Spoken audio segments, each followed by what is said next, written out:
Opening night is finally here, and boy was it brutal as the Canucks choked in the worst way possible, and we delve into the good, the bad, and the ugly takeaways from tonight's game, along with what the Canucks need to fix going forward if they want any shred of success this season. We're going to be breaking down all of that in this episode of Canucks Digest, but first make sure to hit that subscribe button and click the bell icon so you don't miss any updates surrounding the Canucks as we finally have reached the regular season. And with that, let's hop into the first topic of the day, which is, we blew it. Simply put, no other way to beat around the bush. We just blew this game and we lost 6-5 in overtime. We did get edged out by one shot on goal in the shot totals as well. And when you look at the team stats for this game, on paper, it looks like it was a pretty close game. You would think, until you look at the scoring chart, where you see that where Vancouver was up 3-0 at one point, then it was 3-1, then 4-1, and then it was just the Calgary show from there, where they just kept rattling off goals. They were just swinging the momentum. They wanted it more than we did. They were coming out faster. They were playing harder. We just could not get more physical after that first period. We had those two power play goals to start the game. Those were huge. We know that the power play being reignited this year was going to be a big thing. We're going to get to that later on in this video. But when looking at the scoring in this game, there is no other way to put it other than we blew this game. There's no sugarcoating it. There's no other way to look around it. There's nothing really to take away from this game as far as positives outside of, yes, that first period was great, but the second period was a dud. We were completely silent. We were completely asleep. We were sleepwalking through all of it, and Calgary was just dominating us. We started waking up a little bit towards the end of the third period, started getting more scoring chances, started getting in there, and Hughes getting that block with the empty net obviously saved the game temporarily. We know how overtime ended, obviously, but getting that out to Miller for that great goal in the last minute and a half of the game, that was massive for Vancouver. They've been proven that they are one of the best empty net teams in the NHL when they need to get those goals been down. Even 2 goals where we've seen them go rattle them off in the playoffs, rattling off empty net goals like that. So that is great that we are great with the extra attacker. However, we suffered when we were playing on the penalty kill. They did score some power play goals. They even scored a shorthanded goal on us when he was coming out of the box, and it was just a horrible thing to see where Vancouver just had a horrible turnover.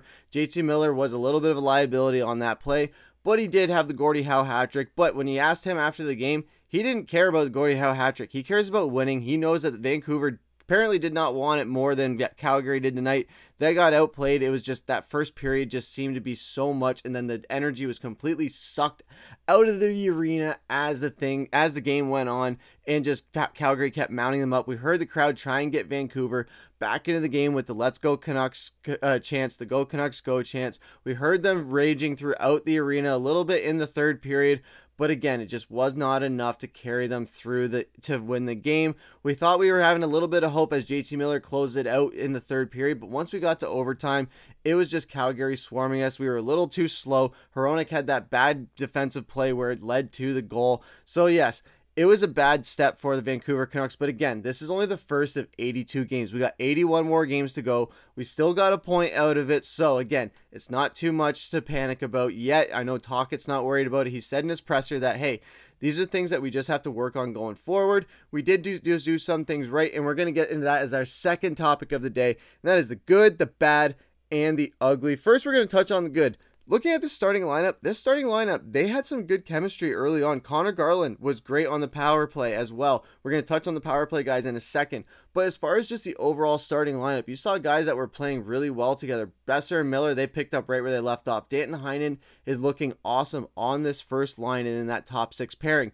We said heading into this game earlier today that the PD line was going to be my most anticipated line to watch heading into tonight, and it did not disappoint. They played pretty well, but I will say where they shine the most is in this power play unit where they just came alive. You had Conor Garland getting the goal. Danton Heinen got involved with an assist. Höglander got involved with an assist. Everyone seemed to be getting on the point sheet in one way or another, and it happened mostly on the power play with those 2 power play goals to start the game. We knew heading into this season that Tocchet was making that a point of emphasis, not only scoring on the power play, but also not giving up shorthanded goals. And one of the keys to that success was having a good defensive front. We saw that the top four did not change. We had Forbort and Desharnais out there. They were on the ice for 3 of the goals that happened. So there is going to be some things to look forward heading into these next few games, where maybe we need to have a little bit more speed on that bottom line there, where maybe we have to break guys up a little bit. I know they did not want to break up Hughes and Hronek, or specifically Hughes did not want to get split up with Hronek. That's his buddy, that's his co-pilot. You don't want to break those guys up. But if we're in a situation where we need Vinny Desharnais' size and Quinn Hughes' speed, maybe that works out for a pairing in a game or two, or in a few shifts or two. You don't have to roll with that the whole game, but you can just kind of switch that up and see if that can kind of jumpstart something new, where that was a big thing with this game, where they looked a little sluggish. It was a lot of sloppy October hockey where both these teams just weren't ready defensively. They were getting swarmed, and that was the biggest thing about this game. That was the ugliest thing about this game, to be honest, and that was the goaltending on both sides. The goalies got lit up. The red light was going crazy, and Shilovs did play, unfortunately, probably his worst game as an NHL pro. It was not pretty to watch, and Calgary just exploited all of Shilovs' weaknesses. We knew going into this season that, yes, he was primed after that playoff appearance where he was ready to step up to the NHL. But again, he had some things to work on. He's great in close and in those close quarters when guys are trying to rush the net and they're getting into the crease or just trying to screen. But then when you get a little bit further out, when guys are shooting through traffic, when they're shooting from a distance, we saw that that was where Shilovs really suffered and was a big weakness of his last season in the playoffs. And it seems like that has now carried over into this season. I know it's just game one. You don't have to panic just yet. But seeing that this is something that has already been a recurring theme when that was his biggest weakness last season, it is a little bit concerning and something that we do have to look at going forward. I do like that Kevin Lankin is likely going to be getting the start against Philly on Friday. I think it'll be nice to give Shilovs a rest. I know there was a lot of probably jitters. It is the first game, so guys are probably nervous, and they're just working off of that last season where we had a disappointing end of the season. We don't want to repeat that, but we don't want to be caught up in the mentality of last season. We just want to keep moving forward. And it seems like Shilovs not necessarily was stuck in that mentality, but he was stuck in his old ways as far as what was very weak for him in last season. And the Calgary realized that after the first period. Once they scored that first goal, they thought, okay, now we know how to game plan for Shilovs. They went into that second and third period saying, okay, we're not going to try and rush the net. We're not going to try and shoot from close. We're going to shoot from a distance, or if we're going to get a little closer, we're going to make sure that it's through traffic so Shilovs can't see it. And that's exactly what Calgary did. They executed it to perfection. You can't necessarily blame them. I mean, it was one of those things where we had to get better goaltending at that game, and it just wasn't there. Defensively, we needed to sharpen up. When you look at the team stats as well, you look at the power play, that was impressive. The penalty minutes were what they were. JT Miller, again, with that Gordie Howe hat trick. He had that big hit. It was unfortunate to see the injury, but the fight afterwards was something that JT Miller wanted to set the tone heading into the second period. Unfortunately, that fight at the end of the first period was the last bit of life that Vancouver had until the end of the third period. It seemed like they just disappeared after that. A lot of giveaways. That was very critical. 15 giveaways is not where you want to be, as well as block shots. They had one block shot that was massive, and that was Quinn Hughes' on the empty netter, of course. But the 21 block shots by Calgary was huge, as they were very good defensively at shutting us down offensively in that second and third period.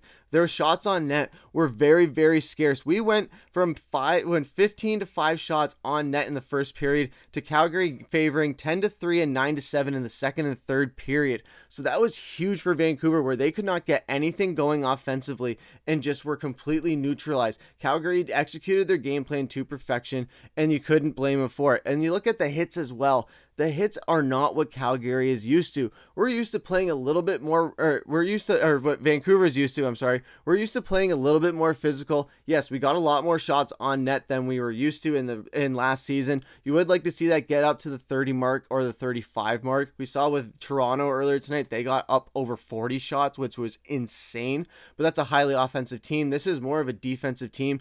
But if we're going to be this defensive team, at least get more than 13 hits on the board. Get 20, get 25 hits. If you're going to have a lower shot total, at least make the hits mount up to that. And that just was not there tonight. I know we don't have Dakota Joshua. That's one of our biggest physical assets. But we do have Vinny Desharnais. We do have Carson Soucy. We do have Kiefer Sherwood. Kiefer Sherwood played his butt off tonight. I can't fault him. He was one of those standouts tonight for Vancouver where he just showed up and showed out. Yes, he didn't get on the score sheet, but he is going to be one of those guys that's going to be a thorn in a lot of teams' hits that we can't wait to see, like he did to us last year with Nashville. So it's going to be nice to see what he's able to do, as well as fill in for that physical spot until Dakota Joshua does come back and makes this team even more physical, where we can get those hit totals up a little bit.